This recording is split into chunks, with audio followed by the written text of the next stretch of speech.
We're creating actually a system on a centralized items of works na ginagawa ng DPWH so that kapag mag-create kayo, drop down nyo na lang yung library, hanapin nyo na lang. Pati yung posting, we make sure that lahat ng needed information you will be given in real time, correct information, at siya mabilis. The good thing about this is you can actually have the accountability and you can trace kung sino man ang gumagalaw ng project.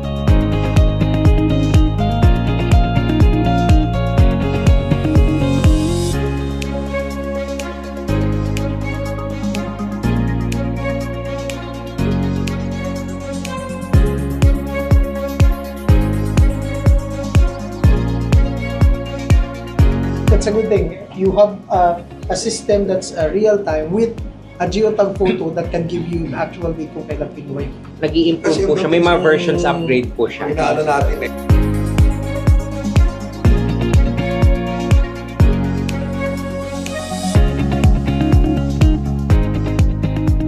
Nagpapasalamat po kami na pinaunlakan nyo to. Swerte po na Pioneer Model City po kayo kasi before the implementation of a national scale for this, may approval na po tayo sa DICT, sa support ng DepEd and DILG. So lalabas po talaga yung general na car as Pioneer City model for this po. Nag-a-adapt po talaga kayo sa innovation, which is really important kasi pagka technology and innovation, if you're ahead of the game, you win.